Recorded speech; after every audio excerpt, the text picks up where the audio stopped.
Welcome to the Will to Win podcast. I'm your host, William Shewfelt. Every week, we discuss ways to maximize your life, improve your health, and get the most out of your day. Hey, Will to Win podcast. I am out for a nighttime walk right now. It's about 9 p.m. Usually I would be sleeping at this time, but I've got some energy, so I figure why not?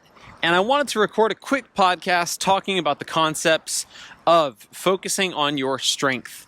So yes, it is very, very important that you improve weaknesses and that you also don't allow any one area to become so weak that it could end up sinking you. So, you see this in the area of health. Sometimes you'll have very successful, wealthy businessmen or women who neglect their health, and then it basically sabotages them because they end up losing out on all of the productive years they could have had they taken care of their health. You see this also in the area of character. Sometimes character becomes a huge weakness for business people or anybody, and they decide to take unethical actions, or they do things that would violate decency and values, and they end up having that rise and fall. You've seen this many times with documentaries, biographies, where it shows you the rise of somebody, their meteoric rise to fame, to stardom, to wealth, to success. And then you always get that little piano music and the black and white frame, and all of a sudden it's like, and the fall, when they fell to drugs, or their marriage fell apart, or this happened, or that happened. So I think about that very often. It's almost like it's your boxing a little bit, and you have to make sure that you're never ever allowing any weaknesses to start to creep into your life. You have to stay very, very aware of what punches are being thrown at you. Now, the other area that I'm thinking about, though, is that you don't want to become a jack of all trades. You don't want to simply be mediocre in every area. And I think that is what could happen if you do not focus and double down on your strengths. So I was thinking about, what are my strengths today? In what areas do I excel? And a few things came to mind. For years, I've always done very well at writing. As a young kid, I had sort of just a gift for putting words to paper in a more or less eloquent fashion, sometimes less, sometimes more.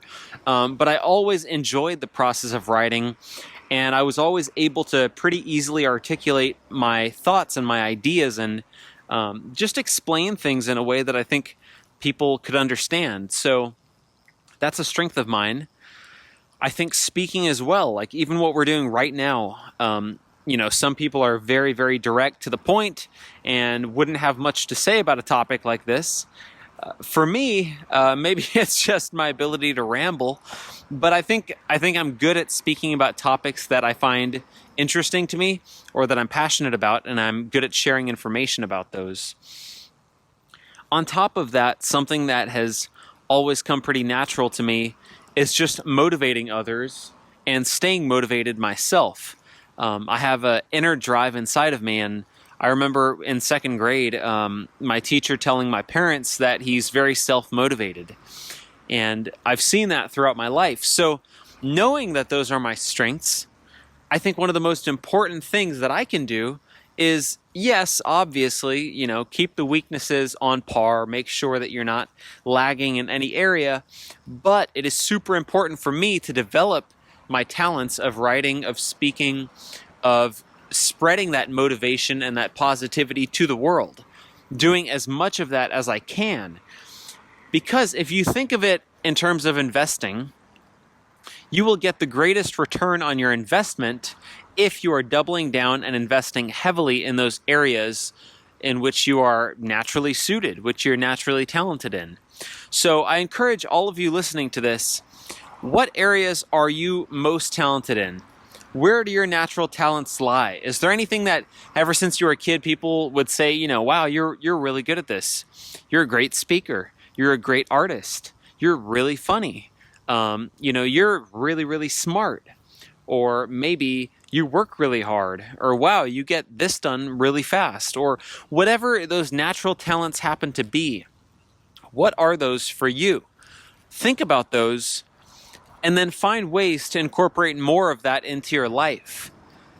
And if your current job or occupation does not allow you to fully exercise and develop your skills and talents, how can you incorporate more of those into your current job? Or should you start to strategically plan a move to a different career or occupation? Because if you're not fully utilizing your talents, you're basically going to be seen as less than successful. But people don't even realize how talented you could be in the area that you're good at. If I was an artist, a lot of people would say, yeah, he's just not that successful. He's not that great at this. Or let's say that I was working in an office environment. My boss would probably say, well, yeah, he's just not a great worker. He's not that motivated. He's just not that good at this stuff. But the thing is, that's simply putting a lion out of its natural habitat. That is putting a certain kind of person out of their natural environment. And different people succeed in different environments. For me, I succeed in a goal-oriented environment where I can essentially work for myself. And I'm also very competitive, so I also succeed in an environment that involves people and working with people. So knowing those things about myself, it's very, very important that I control my environment to a certain extent to bring out the best in myself. And you have to reflect each day.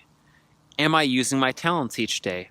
I just spent a little bit of time reflecting, okay, with the current work that I'm doing with writing, with podcasts, with social media, all of those things, am I utilizing my talents to the best of my ability? And I see areas for improvement. As usual for me, the major area of improvement is simply in the area of execution. And the major limiting factors for execution for me, usually it has to do with focus. I'm a very energetic person and I'm a very motivated person, but I tend to have a bit of a squirrel mind, or what the Hindus would call the monkey brain. And, I'll work on something, but something else pops up into my head and I have to immediately attend to it because I feel that I might forget it. And then, I'll drop the ball on whatever that one thing is. So I can tend to jump around from task to task quite often. So what I'm doing to remedy that is incorporating some meditation into my mornings. And I'm also streamlining my morning routine. So this again has to do with knowing what your strengths are. I have crazy, crazy energy in the morning. I know a lot of people that aren't morning people and they're very tired in the morning and they kind of sleepwalk through the morning. That's me later in the day. But for me in the morning, I have crazy energy, especially if I'm getting up at about 4:30 in the morning. If I'm waking up at around that time, sometimes even earlier, I actually find that I'm less tired than had I gotten up at 6 or 7 a.m. So I thought, okay, how can you best utilize that mental and physical energy you have in the morning? And I'm thinking, you know what? That energy is probably not best spent on exercising for an hour and a half. Those are hours in the morning that perhaps might be best spent doing work. So I have definitely spent the last 3-4 months really developing this skill of getting up early, getting to the gym, working hard.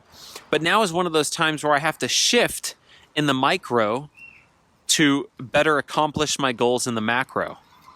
And that micro shift for me is going to be a newer habit of just streamlining my morning routine, doing a bit of meditation, doing some push-ups to get my body going.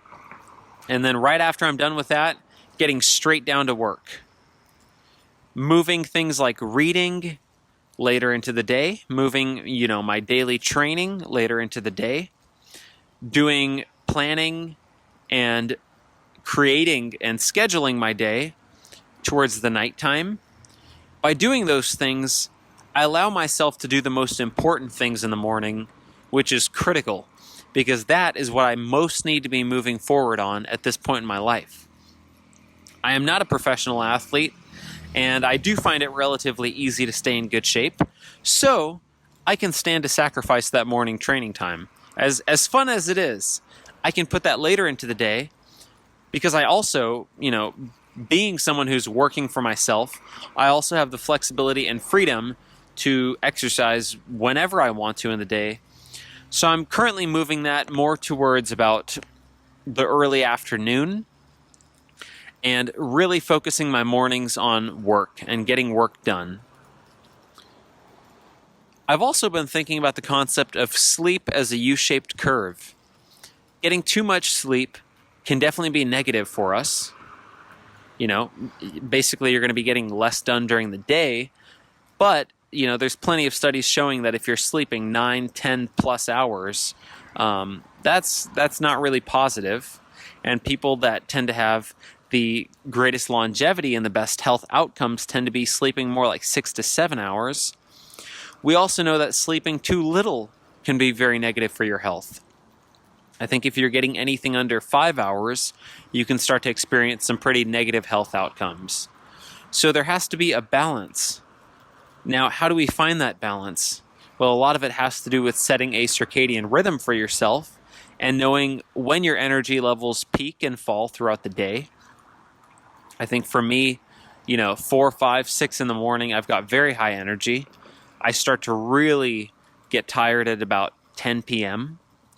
So knowing those things about myself, I'm moving my daily routine, bumping it up an hour later in the day. So I'm going to be getting up at about 4 a.m. daily.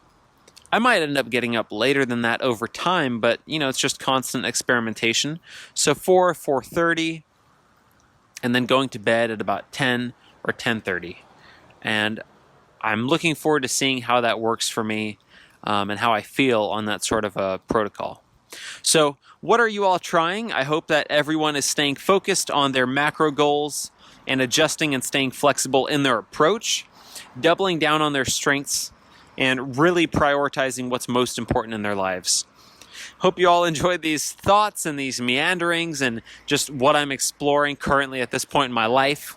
Definitely give me some feedback on Instagram at William Shewfelt or any other platform that you follow me on. I love to hear your thoughts about these things. So hope you guys all have a fantastic day, and I will catch you in the next episode.